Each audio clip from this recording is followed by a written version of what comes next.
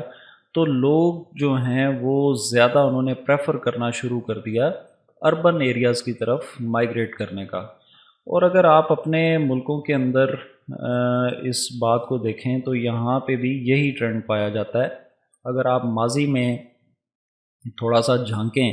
اور آج کے دور میں جو ایک واضح تبدیلی ہے اس کے پیچھے کہیں نہ کہیں آپ کو کارپوریٹ کلچر یا بزنس کا وجود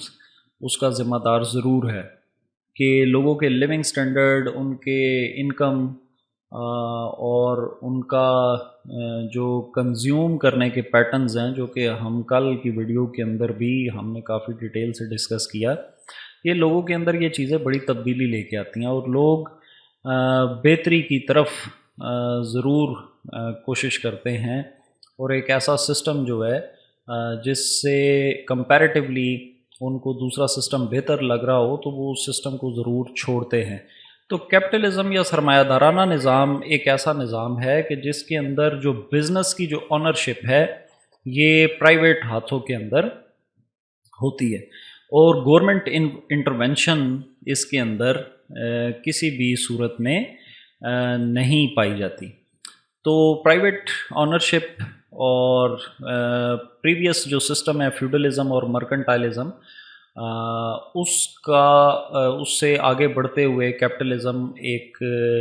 نئی چیز کے طور پہ، ایک نئے وے آف لیونگ یا ایک نئے وے آف بزنس کے طور پہ یہ چیز سامنے آئی۔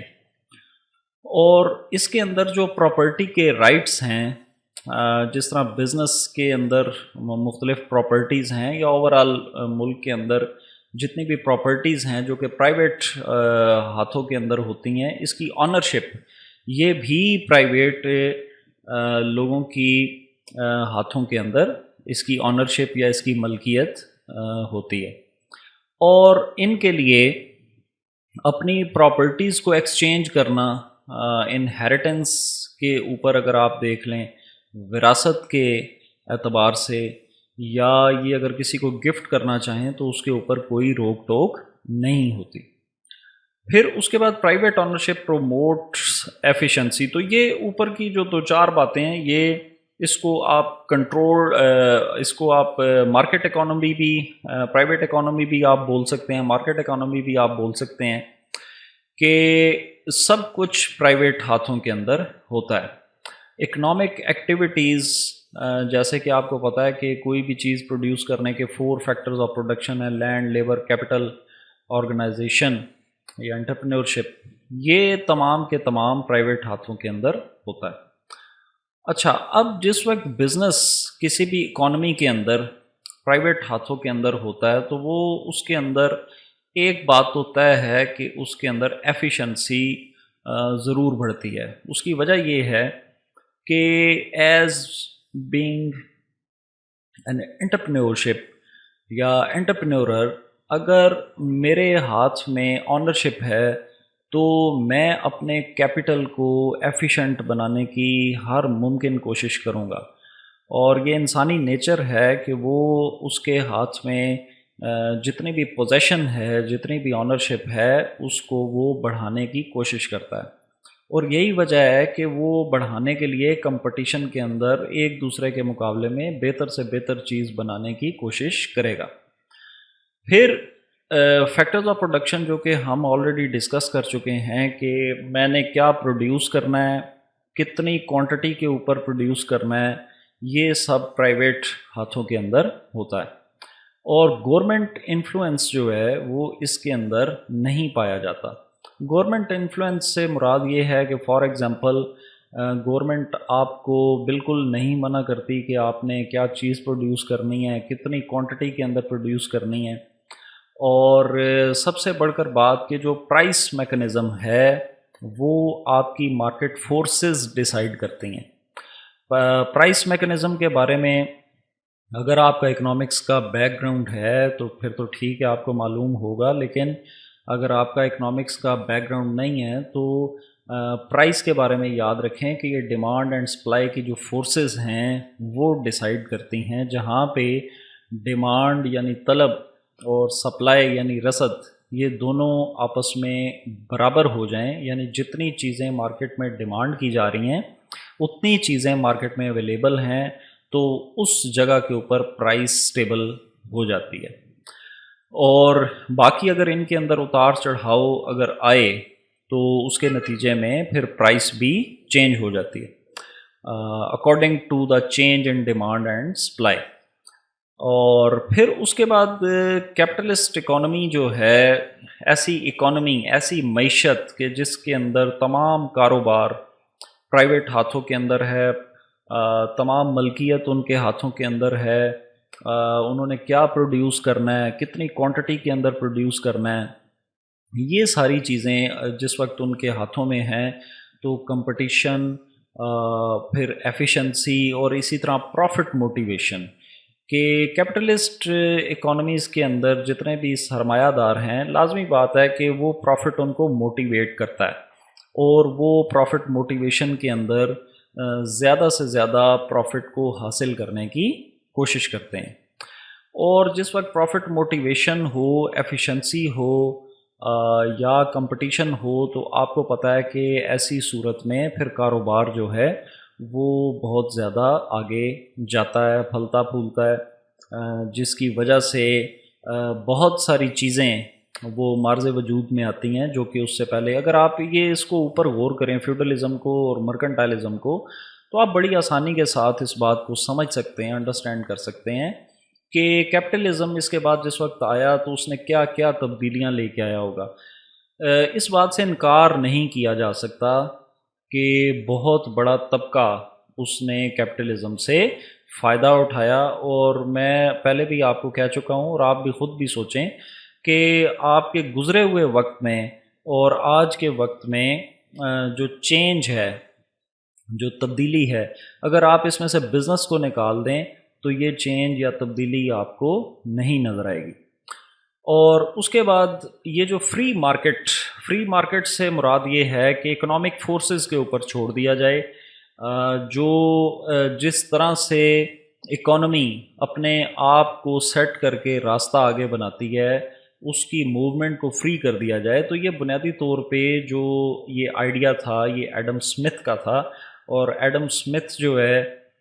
وہ آپ جانتے ہی ہیں کہ اکنامکس کے اندر جو پائنیئرز ہیں، معیشت کو ایک لٹریری روپ میں یا پریکٹیکل روپ میں لانے کا اس کے لیے ایڈم سمتھ کا نام سب سے پہلے لیا جاتا ہے. اور اس کے بعد فرائیڈ مین جو تھے، ملٹن فرائیڈ مین، انہوں نے بھی یہ کہا کہ سرمایہ دارانہ نظام یعنی capitalism is necessary for political freedom, کہ پولیٹیکل فریڈم کے لیے کیپٹلزم ضروری ہے. ہم آگے جا کے جس وقت اس کے اگینسٹ ایک اور نظام کو ڈسکس کریں گے تو وہاں پر آ کے آپ کو اس کی اہمیت کا بڑی شدت سے اس کا اندازہ ہو جائے گا. پھر اس کے بعد اس نظام سے صرف ارسٹوکریٹک کلچر جو ہے صرف وہی فلرش نہیں ہوا، بلکہ ایک مڈل مین اور ایک لوور مڈل کلاس کا جو شخص ہے اس نے بھی کیپٹلزم سے بھرپور فائدہ اٹھایا. فار ایگزامپل اگر آپ اپنے دیہی علاقوں کے اندر دیکھیں تو جہاں پہ کام نہ ہونے کے برابر ہے، یا آپ گزرے وقتوں کو اپنے مائنڈ میں لائیں تو اس وقت وہاں پہ جب فیوڈلزم کا دور تھا تو فیوڈلزم کے اندر وہاں پر لوگ باؤنڈ ہیں کہ ان کو جو دیا جاتا تھا ان کو اسی پہ اکتفا کرنا پڑتا تھا. لیکن جس وقت کیپٹلزم مارز وجود کے اندر آیا اور اربن ایریاز کے اندر جس وقت بزنسز رن ہونا شروع ہوئے پرائیویٹ آنرشپ کے اندر، تو لازمی بات ہے کہ وہاں پر کام کرنے کے لیے لیبر یا ویج،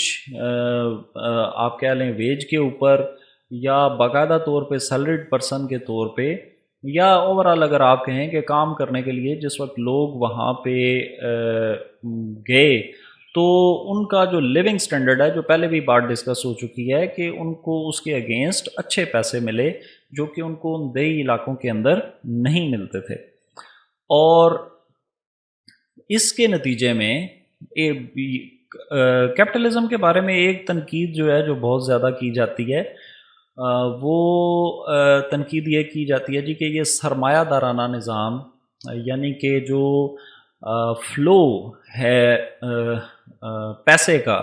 وہ ایک مخصوص کلاس جو ہے اس کی طرف جاتا ہے، لیکن آپ اس بات سے انکار نہیں کر سکتے، یہ بات درست ہے کہ یہ اس میں ایک طبقہ امیر سے امیر تر ہوتا جاتا ہے، لیکن آپ اس بات سے بھی انکار نہیں کر سکتے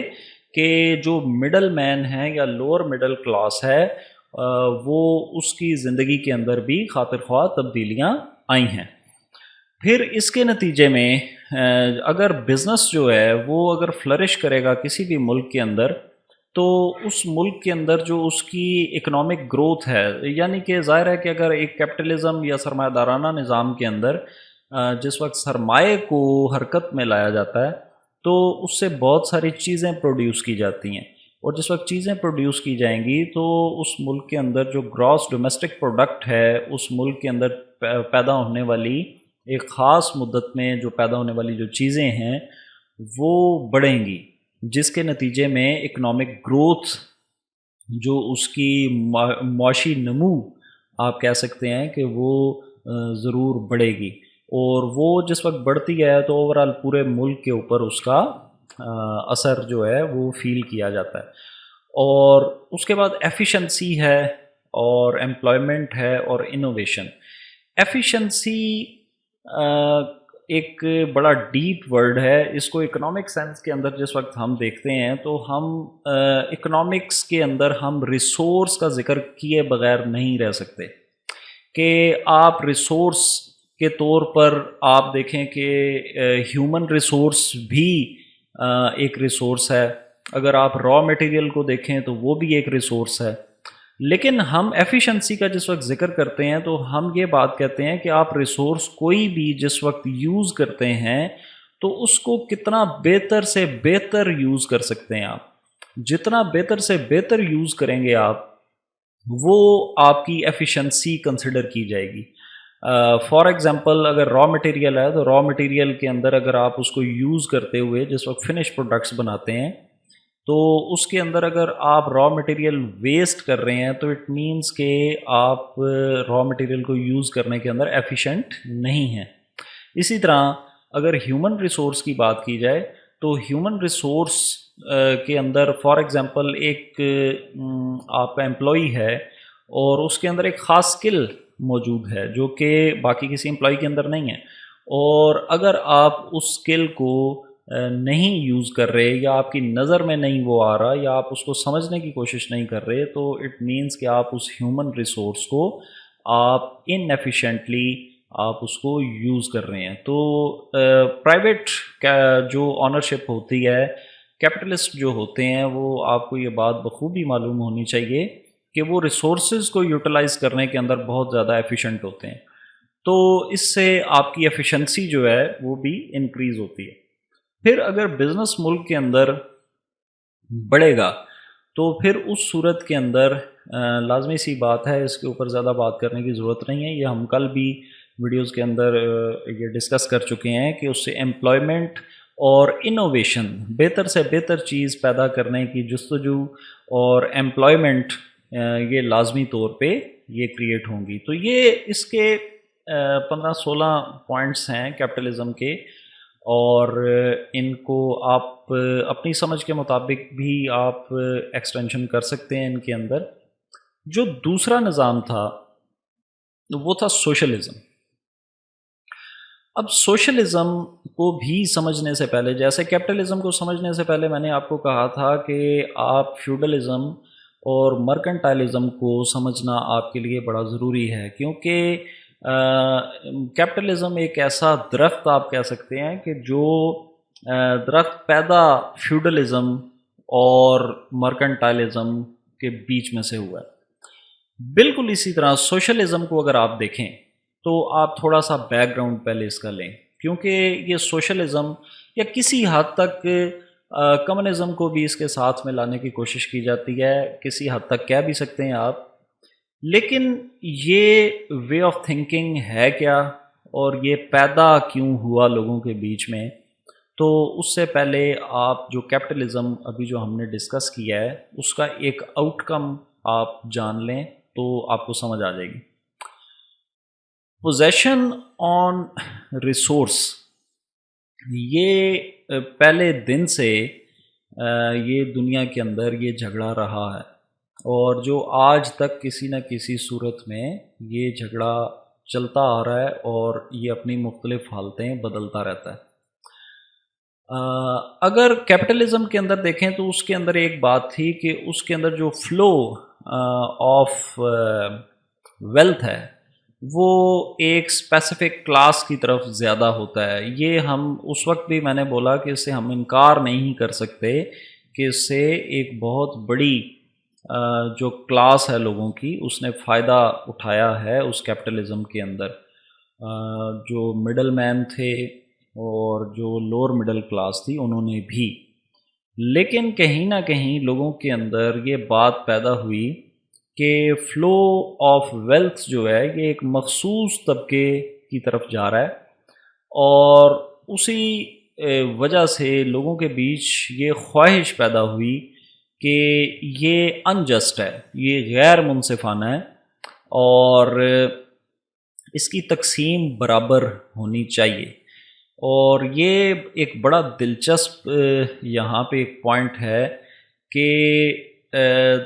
اگر آپ تقسیم کہتے ہیں کہ اگر برابر ہونی چاہیے تو کیسے؟ فار ایگزامپل سوشلزم کے اندر یہ کہا گیا جی کہ جو آنرشپ ہے یہ پبلک آنرشپ ہونی چاہیے، یعنی کہ اسٹیٹ کی مدد سے تمام ریسورسز سبھی کے ہیں. تو یہ ایک بات بڑی عجیب سی ہے جو سمجھ میں نہیں آتی کہ اسٹیٹ کی مدد سے جو تمام کے تمام ریسورسز ہیں وہ پبلک آنرشپ، یعنی اسٹیٹ ان کی مالک ہے اور عام انسان اس اسٹیٹ کی بدولت ان ریسورسز کا حقدار ہے. اور وہ ریسورسز جو ہیں وہ اسٹیٹ اپنی مرضی سے اپنی سمجھ کے مطابق اس کے جو فائدے ہیں یا جو ثمرات ہیں وہ لوگوں تک پہنچائیں گے. کسی نہ کسی زندگی کے لمحے پہ یا کسی نہ کسی طریقے سے آپ نے کبھی نہ کبھی first world war, second world war اور کارل مارکس اور رشین ریولوشن، یہ باتیں آپ نے کہیں نہ کہیں سنی ہوں گی. اور ان تمام چیزوں کے پیچھے یہی خیال کار فرما تھا کہ جس کے نتیجے میں یہ فائنلی یہ چیزیں پھر دنیا کے اوپر یہ پیدا ہوئیں، اور اس سوچ کے ساتھ دنیا میں کروڑوں لوگ جو ہیں وہ فائنلی مارے گئے. اور پبلک آنرشپ کے اندر resources should be used to satisfy human wants. ٹھیک ہے جی، کہ جو ریسورسز ہیں آپ کے ان کو آپ ہیومن وانٹس، جو انسانی خواہشات ہیں، ایک خاص خطے میں بسنے والے جو لوگ ہیں ان کی انسانی خواہشات جو ہیں ان کو پورا کرنے کے لیے ان ریسورسز کو ہر قیمت پہ یوز کیا جائے. Socialism and communism both oppose capitalism.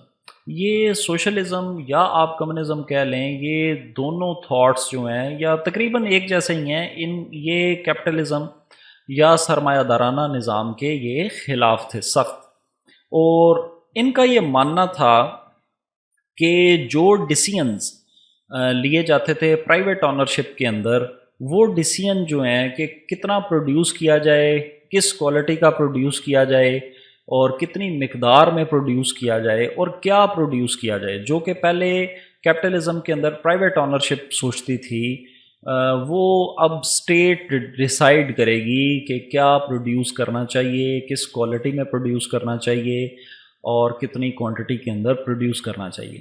پھر state is liable to provide food, health and fulfil need. State جو ہے وہ ذمہ دار ہے کہ ہر انسان کو جو کہ اس خطے میں بسنے والا ہے اس کو کھانا، اس کے ہیلتھ ایشوز یا باقی جتنے بھی کچھ اس کی جائز خواہشات ہیں وہ ان کو پورا کرنے کے لیے اسٹیٹ ذمہ دار ہے. اور ساتھ ساتھ آپ اپنے مائنڈ میں یہ بھی لے کے آتے جائیں کہ کیسے. فارمر سوویت یونین اور Nazi Germany, Cuba, Venezuela, China, یہ تمام ممالک یہ اس جو طرز فکر تھا اس سے متاثر ہوئے بغیر نہیں رہ سکے، اور یہی وجہ ہے کہ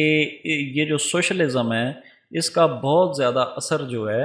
وہ ان علاقوں میں دیکھنے میں آیا، اور developed as an opposition of capitalism, اور یہ ایک بڑا اسٹرانگ گروپ کیپٹلزم جو یورپین کیپٹلزم کے طور پہ مانا جاتا تھا اس کے خلاف یہ ایک پورا بلاک جو ہے وہ سامنے آیا،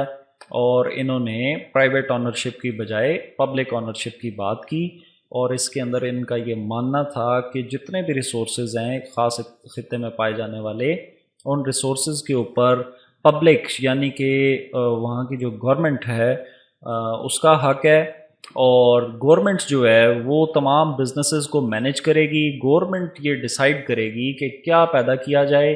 کتنی کوانٹٹی میں پیدا کیا جائے، اور وہاں پہ اس خطے میں بسنے والے جو لوگ ہیں ان کی جو ضروریات ہیں ان کو پورا کرنے کی ذمہ دار بھی گورنمنٹ ہے۔ اب اس کے پیچھے جو وجہ ہے جو پہلے بھی میں ڈسکس کر چکا ہوں کہ یہ جو ویسٹ یورپین کیپٹلزم تھا اس کی وجہ سے جو مختلف ملکوں کے بیچ میں جو ان ایکویلٹی تھی وہ بڑی ظاہر ہے کہ کیپٹلزم یا سرمایہ دارانہ نظام کے اندر جن ملکوں کے اندر سرمایہ دارانہ نظام کو اڈاپٹ کیا گیا اور وہاں پہ بزنسز شروع کیے گئے، وہاں پہ کاروبار شروع کیے گئے پرائیویٹ آنرشپ کے اندر، تو ان علاقوں میں یا ان ایریاز کے اندر دولت کا جو فلو ہے وہ لازمی طور پہ وہ بڑھا، اور جن ایریاز کے اندر یہ چیزیں نہیں تھیں وہاں پر ان ایکویلٹی جو ہے وہ انکریز ہوئی، یا کسی حد تک یہ بھی مانا جا سکتا ہے کہ جن ایریاز کے اندر جیسے ویسٹ یورپ کے اندر جس وقت کیپٹلزم آیا تو یہ ضروری تو نہیں ہے کہ سارے لوگ جو ہیں وہ اس کیپٹلزم کے اندر ساروں کے پاس ایک جیسی دولت آئے، انسان کے اندر کہیں نہ کہیں یہ خواہش ضرور موجود ہوتی ہے کہ اگر اس کے پاس جن لوگوں کو وہ روز دیکھتا ہے ان کے برابر اگر دولت یا ان سے زائد دولت نہیں ہے تو وہ اس کی تگ و دو میں ضرور وہ لگا رہتا ہے، یہ ہیومن نیچر ہے۔ تو یہ ان ایکویلٹی جو تھی یہ جس وقت اس کی شدت خیالات میں بڑھنا شروع ہوئی تو یہ ایک نیا سسٹم جو ہے اس کے حمایتی وہ بھی بہت وسیع پیمانے پہ وہ سامنے آنا شروع ہو گئے۔ اب ان کے جو بہت زیادہ جو مشہور تھنکرز ہیں جنہوں نے سوشلزم کے اوپر یا کمیونزم کے اوپر بات کی، ان کے اندر کارل مارکس، لینن اور چیئرمین ماؤ، اس کے علاوہ بھی ہیں لیکن یہ لوگ جو ہیں جو فار ایگزامپل چیئرمین ماؤ جو ہیں یہ 20th سینچری میں تھے، جبکہ کارل مارکس اور لینن یہ 19th سینچری کے اندر یہ لوگ سامنے آئے، اور انہوں نے باقاعدہ بڑھ چڑھ کے اس سسٹم کے اوپر جو کیپٹلزم تھا اس کے اوپر تنقید کی اور سوشلزم جو ہے اس کی بات کی۔ پھر یہاں پہ اس سسٹم کے ہونا تو ایسا چاہیے، اس کے اندر کوئی ایسی بات تو نہیں ہے کہ ظاہر ہے اسٹیٹ جو ہے اس کو تمام چیزیں یہ پرووائڈ کرنی چاہیے، اسٹیٹ ذمہ دار ہے فوڈ کی، ہیلتھ کی یا باقی جو انسانی ضروریات ہیں، لیکن اگر آپ مینجمنٹ کے طور پہ دیکھیں تو ان چیزوں کو مینج کیسے کیا جائے یہ ایک بہت بڑا ایشو ہے۔ How can state manage the whole business of the country? ایک اسٹیٹ جو ہے وہ فار ایگزامپل اگر آپ جس ملک کے اندر بھی رہتے ہیں اس ملک کے اندر رہتے ہوئے آپ دیکھ لیں کہ جو آج کے دور میں جو نظام ہے اس کے اندر جو لمیٹڈ آفیسز اسٹیٹ ہولڈ کرتی ہے اس اسٹیٹ سے وہ مینج نہیں ہوتے، تو اتنے بڑے بزنس کو کہ فار ایگزامپل اسٹیٹ جو ہے وہ ٹیکسٹائل کو بھی دیکھے گی، اسٹیٹ جو ہے وہ ایگریکلچر کو بھی وہ دیکھے گی، اسٹیٹ جتنی بھی پروڈکٹس ہیں ایون میڈیسن، آپ کی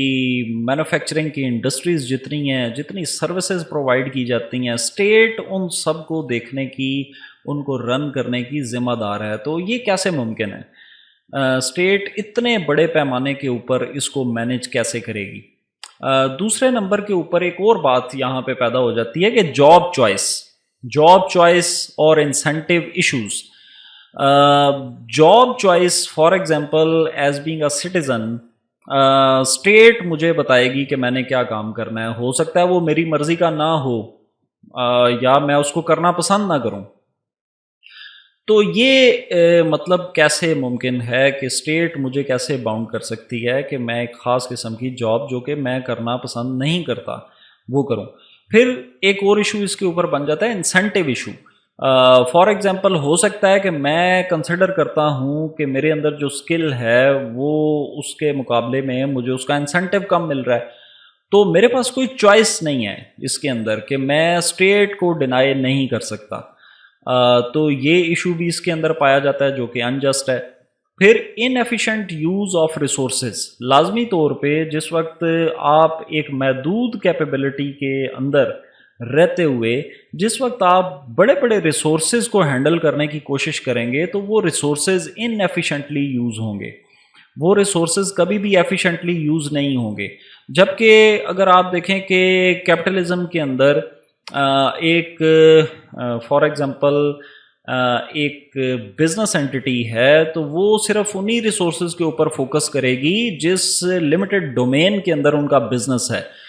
لیکن اگر اسٹیٹ اگر بزنسز کو دیکھ رہی ہے تو اسٹیٹ جس وقت بزنسز کو دیکھے گی تو وہ پورے ملک کے ریسورسز کو سامنے رکھے گی، تو وہ اس کے اندر ان ایفیشینٹ یوز لازمی طور پہ بڑھے گا. پرائس ڈٹرمنیشن کیسے ہوگی؟ فار ایگزامپل آج تو پرائس ڈٹرمن کی جاتی ہے جی مارکیٹ فورسز کی وجہ سے کہ ڈیمانڈ کیا ہے، سپلائی کیا ہے، اس کے مطابق پرائس مینیج ہو جاتی ہے. کچھ اگر ہم آج کے دور میں رہتے ہوئے شاید ہمارے مائنڈ میں یہ خیال پیدا ہو کہ نہیں پرائس کے اوپر تو کنٹرول ہونا چاہیے، تو نہیں، میرا خیال میں ہماری ڈیزائرز کے اوپر تھوڑا سا کنٹرول ہونا چاہیے، پرائس خود ہی مینیج ہو جاتی ہے.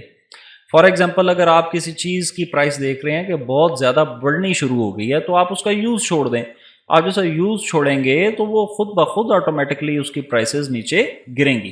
تو پرائس ڈٹرمنیشن جو ہے یہ بھی ایک مشکل فیکٹر ہے کہ اسٹیٹ کیسے ڈیفائن کرے گی کہ فلانی چیز کی پرائس کتنی ہونی چاہیے. تو یہ بہت سارے ایشوز جو ہیں یہ سوشلزم کے اندر آپ کہہ سکتے ہیں کہ ایک لائن کے دو ایکسٹریمز ہیں. یہ ایک لائن ایک طرف آپ کیپٹلزم ایک ایکسٹریم ہے اور دوسری طرف اگر آپ دیکھیں تو سوشلزم بالکل اس کے اپوزٹ ایک ایکسٹریم ہے. اب سوال یہ پیدا ہوتا ہے کہ آج کے دور میں کون سی اکانومی کا سسٹم جو ہے اس کو فالو کیا جاتا ہے. تو آج تقریباً دنیا میں کوئی ملک ایسا نہیں ہے کہ جو مکسڈ اکانومیز کا جو کانسیپٹ ہے اس کو فالو نہ کرے. مکسڈ اکانومیز کے اندر آپ کیپٹلزم کو اور سوشلزم کو دونوں کو ایک جگہ پہ لے آئیں اور دونوں کا بیک گراؤنڈ آپ جان چکے ہیں کہ کیا ہے کہ کیپٹلزم کے اندر ایک سرمایہ دارانہ نظام ہے. تو مکسڈ اکانومی کے اندر سرمایہ دار کو آج بزنس کرنے کی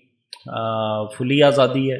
کہ وہ ایک ڈومین کے اندر رہتے ہوئے ہر ملک کے اندر کچھ چیزیں پروڈیوس کرنے کی اجازت ہوتی ہے، کچھ چیزیں پروڈیوس کرنے کی اجازت نہیں ہوتی. وہ ٹپیکلی ڈیپینڈ کرتا ہے کہ اس ملک کے اندر بسنے والے لوگوں کے جو رواج ہیں، ان کے جو خیالات ہیں، ان کے اوپر بیس کرتے ہوئے ان کو فریلی ملک کے اندر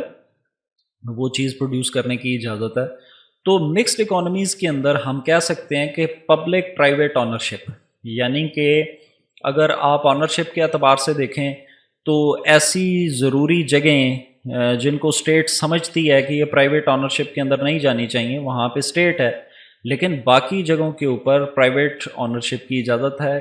اور پرائیویٹ انٹرپرینورز جو ہیں وہ بزنس کرتے ہیں. تو یہ ایک مکس، یہ وجہ ہے کہ ہم اس کو مکسڈ اکانومیز بولتے ہیں. پھر state intervene where needed. Price mechanism بالکل کیپٹلزم کی طرح فالو کیا جاتا ہے کہ ڈیمانڈ اینڈ سپلائی کی فورسز کو، لیکن کبھی کبھی آپ دیکھیں کہ اسٹیٹ کو بیچ میں آنا پڑ جاتا ہے اور اسٹیٹ آ کے پھر انٹروین کرتی ہے بیچ میں. تو یہ وجہ ہے کہ یہ سیکنڈ پوائنٹ ہے کہ اس وجہ سے مکسڈ اکانومیز کا سٹائل ہے. یہ اچھا، اس کی ایک بیسٹ ایگزامپل سمجھنے کے لیے آپ یہ دیکھیں کہ فار ایگزامپل آپ ایئرپورٹ کی ایک ایگزامپل کو اپنے سامنے رکھیں. ایئرپورٹ کے اوپر اگر آپ دیکھیں تو جو بہت ہائیلی سینسٹیو آپ کی جو ڈومینز ہیں ان کے اندر آپ کو اسٹیٹ نظر آئے گی. اور لیکن آپ وہاں پہ اگر آپ دیکھیں فار ایگزامپل وہاں پہ مختلف ریسٹورنٹس ہیں، فار ایگزامپل وہاں پہ کوئی خاص قسم کی ایسی سروس پرووائڈ کی جا رہی ہے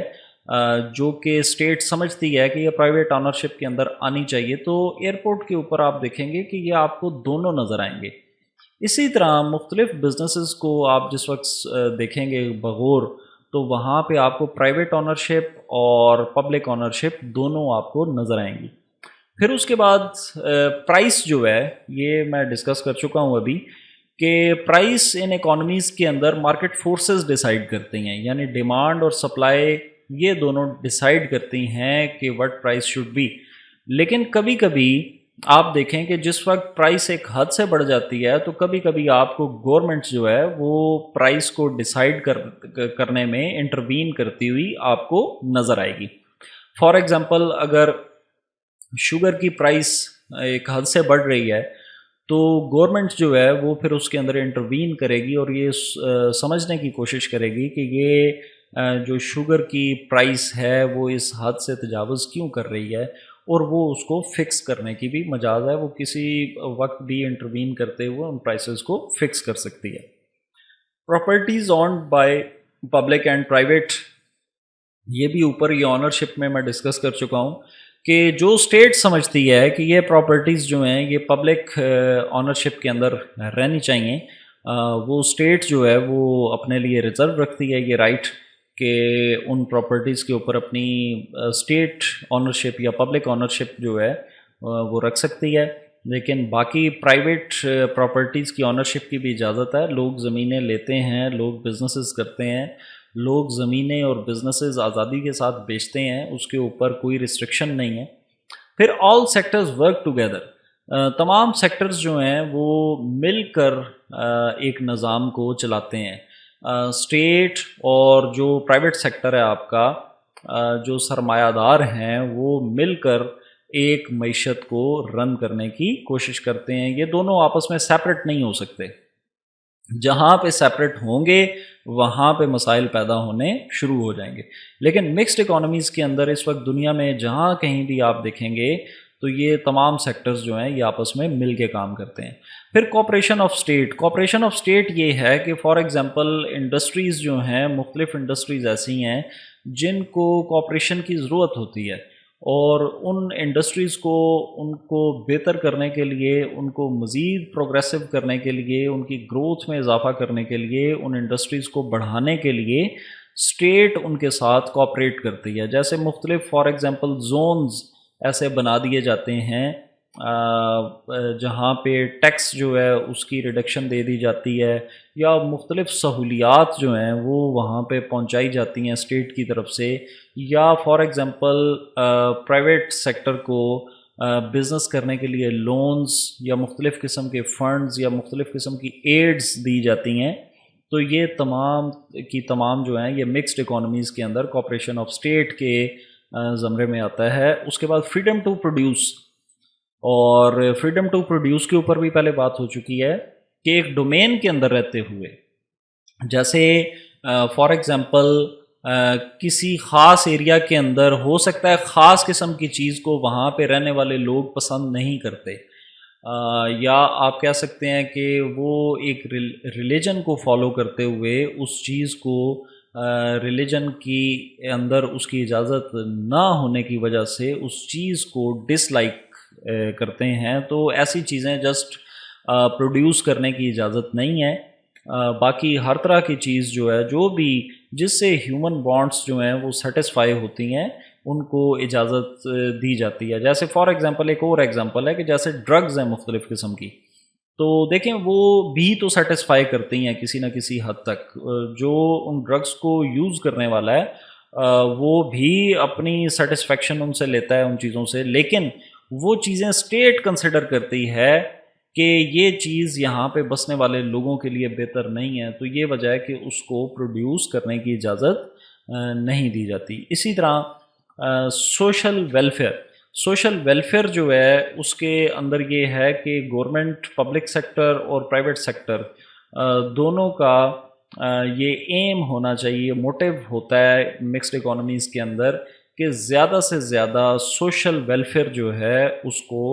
بڑھایا جائے، جس سے لوگ، ان کا لیونگ سٹینڈرڈ، ان کی اکانومیز اور ان کا جو ایک ہیلتھ کے ایشوز ہیں یا فار ایگزامپل ان کی اکنامک ویل بینگ ہے، اس کے اندر اضافہ کیا جانا چاہیے۔ یہ مکسڈ اکانومیز کے اندر یہ بھی ان کا موٹیو ہوتا ہے۔ تو اگر آپ کہیں کہ جو کیپٹلزم ہے وہ ایکسٹریم ہے ایک سائیڈ کا، اور سوشلزم یا کمیونزم یہ ایکسٹریم ہے دوسری سائیڈ کا، تو mixed economies concept is a centre of these two extremes. اور مکسڈ اکانومیز کی جس وقت ہم یہ بات کرتے ہیں تو اس کا مطلب یہ ہے کہ یہ ایسا ہونا چاہیے، اگر ایسا نہیں ہوتا تو وہ پھر ایک رسپیکٹیو کنٹریز جو ہیں وہاں پہ جو پائے جانے والا سسٹم ہے اس کے اوپر کوسچن مارک ہے۔ So thank you very much. یہ تھا جی آج کا کیپٹلزم، سوشلزم اور مکسڈ اکانومیز۔ اس کے بیچ میں سے پوچھا جا سکتا ہے آپ کو، تو ان گائیڈ لائنس کو سامنے رکھیں اور پریپیئر کریں، اور نیکسٹ ویڈیو کے اندر ایک نئے پیپر بیس ٹاپک کے ساتھ آپ سے ملاقات ہوگی۔ So stay blessed, take care of yourself and other persons around you. Thank you.